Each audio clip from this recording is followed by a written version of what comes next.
This is the story that has me fired up tonight. Now, after 20 months of saying no to every piece of legislation that the president put on the table for the American people in the agenda, the Republicans came out with their pledge to America today. House Minority Leader John Boehner and his cronies, they were pretty slick. See, they took off their coats and their silk ties. They even rolled up their sleeves, just like you, the working folk. And they unveiled their 21-page plan at the Tart Lumber Yard in Sterling, Virginia. Here's the Tan Man. The American people are speaking out like never before. They're concerned about the future of our nation and the future for their children. And they see a government in Washington that isn't listening, doesn't get it, and frankly, the American people think that Washington doesn't really care. We're here today to put forth a new governing agenda built by listening to the American people that offers a new way forward. Did you hear him say the word new? All right, remember that. Boehner's new way forward is a carbon copy of the Bush policies that nearly crippled this country over the last decade. Boehner and his crew were short on detail, high on rhetoric, and also pushing the idea that President Obama has ruined this country in less than 2 years. Well, here's starched shirt young gun Kevin McCarthy out of California. As a result of the economic disastrous policies of the current administration, millions of Americans today are out of work. And our children will be saddled with a deficit and debt that is by every definition out of control. We have more people depending on food stamps to feed their families than at any other point in history. The economy is so dire that 1 in 6 Americans has to rely on government assistance for financial support. 1 in 6. And just think that's all President Obama's fault, right? I mean, these folks are absolutely fraudulent. But here's the thing. See, Republicans think you're stupid. Their party, they voted against everything that would have helped people in poverty. They want you to believe that President Obama is responsible for the recession that started 2 years before he took office. Nancy Pelosi, Speaker of the House, hammered the pledge in this statement today. Congressional Republicans are pledging to ship jobs overseas, blow a $700 billion hole in the deficit, and give tax cuts to millionaires and billionaires, turn Social Security from a guaranteed benefit into a guaranteed gamble. Once again, subject American families to the recklessness of Wall Street and take away patients' rights. We have some clear choices here, don't we, folks? There's no doubt the Speaker nailed it. Take a look at the top priorities of this new pledge. Now, reduce spending to the 2008 levels. Hold it right there. You can't do that without cutting Social Security and veterans' benefits. Repeal or replace health care law that just went into effect today. Okay, now think about this. Replace it with what? During the Bush years, they did nothing but let the premiums go up on American families. Again, a fraudulent attempt to hoodwink the American people. And of course, extend the Bush tax cuts permanently.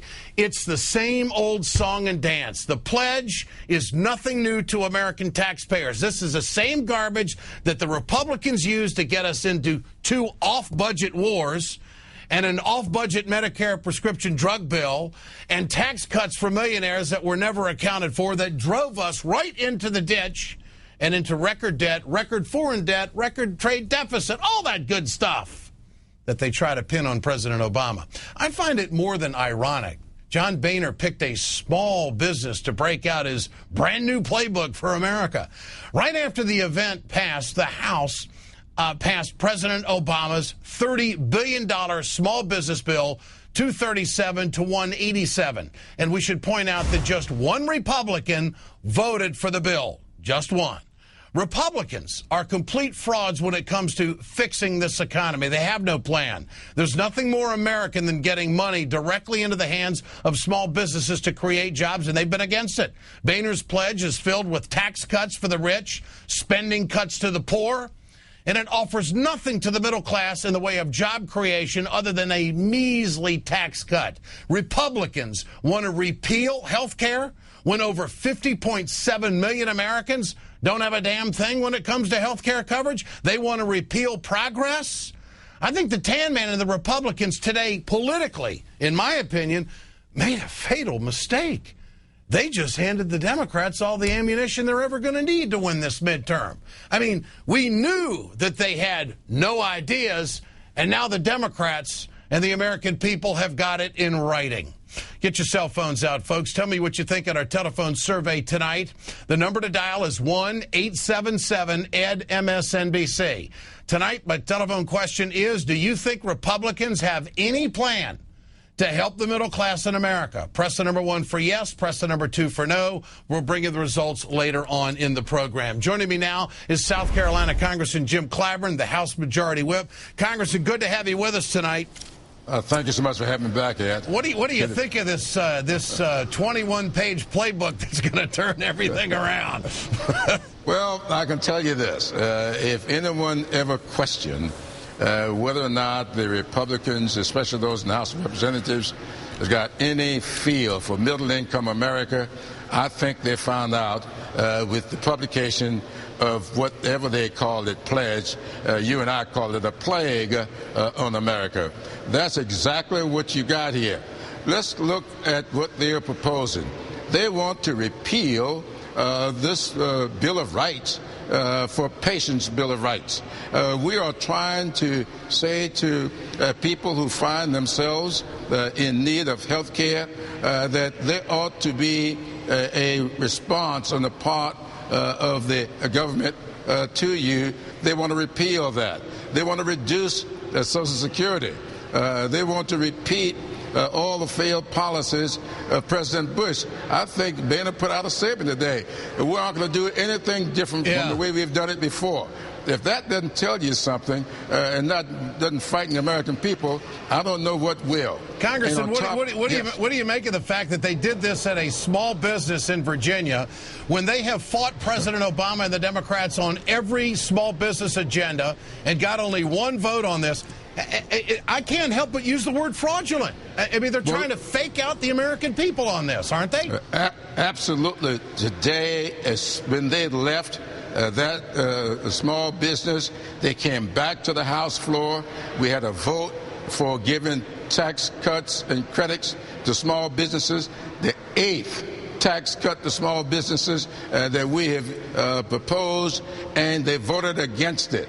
Now, you go to the small business and you say how much you appreciate them for the photo op, but when it comes time to do something of substance, to help them produce their goods for the American people, they voted against it. This was the 8th tax cut to small businesses that Democrats have put forward, and they are not voting for it. Only one. The gentleman from North Carolina was the only one on the Republican side that voted for this bill. Congressman, great to have you with us tonight. Thanks so much for joining us. Well, thank you so much for having me. Absolutely.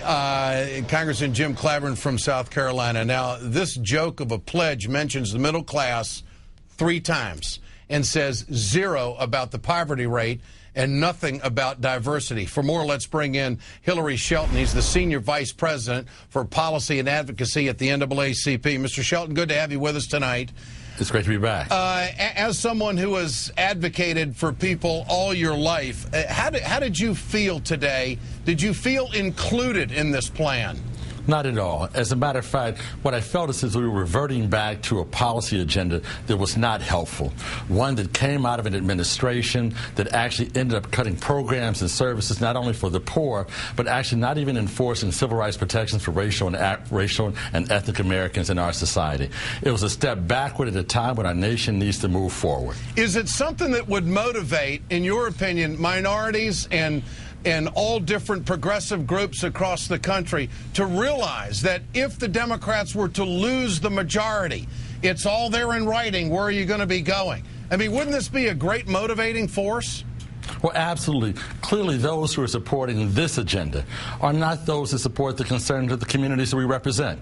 The diversity of people that will be participating in our big demonstration on October 2nd of 2010, the One America Working Together conference.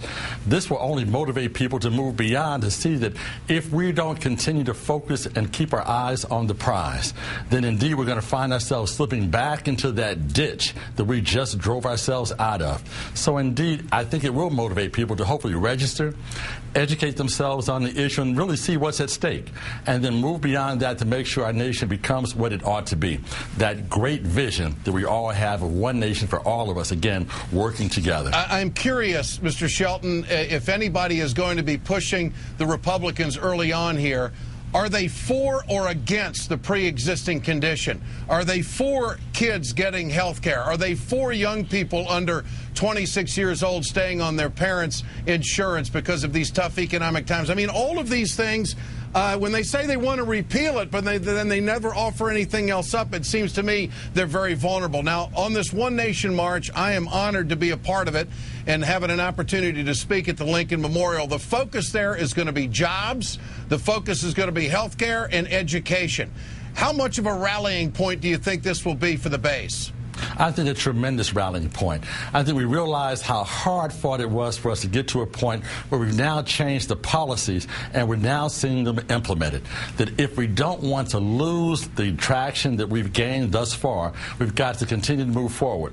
If the worst case scenario happens, and those who have been a friend of justice and a friend of ethnic diversity throughout our country end up losing their leadership positions, then what it means is that as much as we know we can count on President Obama, who's been very supportive of our agenda, who's led the charge for our agenda to continue to move forward, the bills coming to him from Capitol Hill, from the House and Senate, will be to repeal these measures. Now, he's not going to go for that. He's going to veto any measures like that, but it also means that when the appropriations bills come forward, he's going to have a very difficult time actually funding these very important new programs. No doubt. Mr. Shelton, great to have you with us tonight. And on my website, wegoted.com, you can see the mission statement of this October 2nd march. It's going to be fantastic, and there's going to be a lot of voices for One Nation, the march in Washington on October 2nd.